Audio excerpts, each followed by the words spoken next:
전 세계 언론의 눈과 귀가 한국에 쏠렸습니다. 블룸버그 통신을 비롯해 AFP 통신, 일본 재팬타임즈까지 유수의 언론들이 한국의 이 소식을 보도했는데요. 세계에서 8번째로 엘리트 클럽에 합류했다는 헤드라인으로 보도된 외신 기사를 살펴보면 일본과 중국은 은근히 불편한 심기를 내비치고 있는 것을 확인할 수 있는데요. 한반도에서 대체 무슨 일이 벌어진 건지 전해드리겠습니다. 외신에 관심이 쏠리게 된 건 바로 한국이 국산 잠수함 발사 탄도미사일, 즉 SLBM을 탑재한 잠수함이 수중시험 발사에 성공했다는 소식 때문이었습니다. 우리 군은 해군의 첫 번째 3,000톤급 잠수함인 도산 안창호함에서 SLBM을 발사하는 비공개 수중 사출 시험을 성공리에 진행했다고 밝혔는데요. 이는 한국이 SLBM 기술 보유국이 되었다는 뜻으로 미국, 중국, 러시아, 프랑스 등에 이어 엘리트 클럽에 8번째로 합류하게 되었죠. 일본 매체 재팬타임즈는 7개 국가가 모두 핵무기 보유국이라는 사실을 강조하면서 한국의 탄도미사일 수중 발사 성공을 다소 날선 톤으로 보도했는데요. 블룸버그 통신은 이는 한미 미사일 지침이 해제된 뒤 진행된 것으로 시험 발사 성공으로 중국의 주요 도시가 한국의 미사일 사거리 안에 들게 되었으며 한국의 북한 타격 능력도 강화되었다고 보도했는데요. SLBM 개발에 성공한 나라가 손에 꼽을 정도로 적은 상황에서 한국의 성공은 남다른 의미가 있다고 밝혔습니다. SLBM 성공이 얼마나 의미가 깊은지 설명하기 위해서는 우선 이것부터 말씀드려야 할 것 같습니다. 바닷속에서 잠수함을 찾기란 사막에서 바늘 찾기보다 어렵다고 하는데요. SLBM을 탑재한 잠수함을 잡는 방법은 잠수함으로 미행해 요격하는 것뿐이라 말할 정도로 어렵습니다.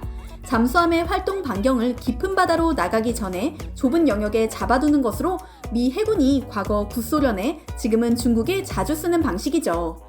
한동안 한국은 SLBM을 장착할 수 있는 잠수함이 없었는데요. 지난 8월 SLBM을 장착할 수 있는 3,000톤급 잠수함인 도산 안창호함이 우리 손으로 설계, 건조되어 취역함으로써 그 첫 번째 발걸음을 내디뎠습니다. 사실 지금까지 한국의 해군에 대해서는 주변 국가 대비 전력이 약한 것 아니냐는 의문이 제기된 것이 사실입니다. 막강한 전력을 자랑하는 육군, 한국형 전투기 개발 등으로 최근 전 세계에 위상을 떨친 공군과 달리 해군의 활약은 크게 보도되지 않았기 때문인데요. 특히 섬나라인 일본의 경우 막대한 비용과 인력을 해상 자위대에 수십 년간 쏟아붓고 있으므로 일본 대비 한국의 전투력은 너무 약한 것 아니냐는 걱정이 이어졌죠. 일본 또한 우리 해군의 위상을 깎아내리기 위해 온갖 수단을 다 썼습니다. 그러나 2030년 대양 함대를 구상하는 한국 해군의 움직임은 최근 심상치 않습니다. 신형 함정 건조를 가속화하고 있는 것은 물론 첨단 함정 확보에 박차를 가하고 있거든요. 또한 틈만 나면 대한민국 영해를 침범하는 중국 잠수함을 잡기 위해 각종 첨단 기술을 도입하고 있는데요. 전장의 판도를 뒤엎을 수 있는 게임 체인저라고 불리는 SLBM 기술 개발에 성공해 중국과 일본이 예민하게 구는 것도 이상한 일이 아닙니다. 현재 SLBM 보유국은 미국, 러시아, 영국, 프랑스, 인도, 중국, 북한뿐이니까요. SLBM 기술 개발은 지상 시험 발사, 수중 시험 발사, 잠수함 시험 발사 등 3단계로 진행되는데요. 지난해 말 지상 시험 발사에 성공한 군은 잠수함 대신 바지선을 이용해 얕은 물속에서 SLBM을 발사하는 2단계 수중 시험 발사를 올해 마친 것으로 알려졌죠. 그리고 이번에 최종 단계인 잠수함 시험 발사를 성공한 것인데요. 테스트 기간 내내 골머리를 앓게 하던 발사관에서 공기 압력으로 미사일을 물 밖으로 밀어낸 뒤 미사일 엔진을 점화시키는 SLBM 핵심 기술인 콜드 론치도 성공적으로 작동했다고 합니다. 콜드 론치는 잠수함의 미사일 발사관에 내장된 가스 발생기로 SLBM을 수명 밖 일정 높이로 쏴 올린 뒤 미사일이 추진체를 점화해 표적을 향하는 방식을 뜻하는데요. 발사 위치를 숨길 수 있기 때문에 꼭 성공해야 하는 핵심 요소지만 그만큼 성공하기 어려운 기술이기도 합니다. 지난 2번의 수중 시험에서 콜드론치의 성공을 확인한 해군은 마지막 테스트를 앞두고 있다고 하는데요. 3,000톤급 도산 안창호함은 6개의 수직 발사관에 현무 2B급 탄도미사일을 탑재하게 됩니다. 최대 500km 거리까지 타격이 가능하기 때문에 일본과 중국, 북한까지 바짝 긴장할 수밖에 없는 것이죠. 이런 상황이 걱정스러웠는지 최근 서해 흑산도 앞바다에 수상한 배들이 출몰하기 시작했습니다. 바로 SLBM 동향을 살펴보기 위해 출동한 중국 정보함인데요. 중국 해군 소속 동대하오급 정보함이었다고 합니다.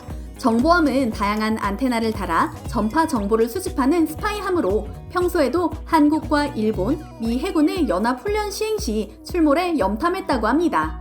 그런데 한국의 SLBM 소식을 들은 중국 정부가 정보함을 서해로 보내 근황을 살피고 있는 것이죠. 한편 SLBM 기술이 없는 일본은 한국의 소식에 사색이 되었습니다. 일본이 자랑하는 해상자위대가 림팩 훈련 때마다 어이없는 실수를 저지른다는 것을 잘 알고 계실 텐데요. 한일 양국 해군의 전투력만 놓고 객관적으로 비교한다면 일본은 한국군에 미치지 못한다는 일본 군사 전문가의 양심 선언이 나와 일본인들이 크게 충격을 받은 일도 있었습니다. 이 때문인지 일본인들은 이 소식을 다룬 기사에 굉장히 예민하게 반응하고 있는데요. 기사에 달린 댓글을 보면 SLBM은 위력이 큰 핵탄두를 장착해야 의미가 있는 것이다. 수심이 얕은 동해와 서해에서 SLBM 잠수함의 생존력은 극단적으로 낮아진다. 시험 발사일 뿐이야 중국이 보러 와준 게 기뻤던 거니? 한국의 SLBM은 어디를 향하고 있는 것인지? 한국 주변의 얕은 바다에서 잠수함을 운용하는 것은 매우 위험하다. 좁은 해역에서 실험하고 성공했다고 기뻐하다니 항상 그렇지만 수상함 200%의 기사와 같이 근거 없는 비난과 열등감을 표출하고 있습니다. 중국과 일본이 뭐라 반응하든 한국군은 자주 국방을 위해 열심히 전투력을 증강하고 있습니다. 국방부의 국방중기 계획에는 지상에서는 탄도미사일의 파괴력을 극대화하고 해상에서는 SLBM 전력화를 해내간다는 부분이 보이는데요. 특히 해상에서 지상 전략 표적을 파괴할 수 있는 정밀 타격이 가능한 중형 잠수함을 지속적으로 확보하겠다고 밝혔습니다. 즉, SLBM을 우리 군의 주요 전략 무기로 삼겠다는 것이죠. 이를 통해 틈만 나면 우리 영해를 침범하는 중국과 일본의 잠수함, 혹시 모를 북한의 도발을 억제할 수 있는 공격력까지 갖추게 되었는데요. 육군의 경우 탄도미사일의 탄도 중량과 사거리를 제한한 한미 미사일 지침이 폐기된 이후 모든 장애물이 사라진 상태라 탄도미사일 파괴력 극대화에 주력을 다할 것으로 예상됩니다. 국방부는 북한 핵시설을 겨냥해 말하는 듯 탄도미사일 파괴력을 지하 갱도까지 파괴할 수 있는 수준으로 극대화할 것이라고 공언했는데요.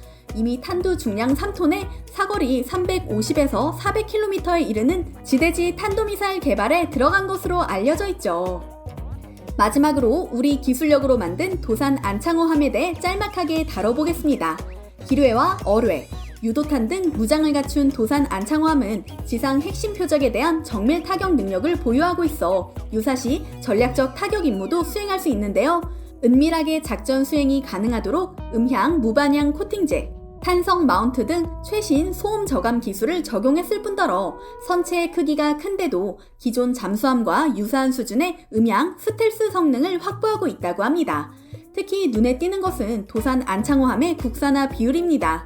기존의 장보고급 잠수함 33%, 손원일급 잠수함 38%에 비해 2배 이상 높아진 76%죠.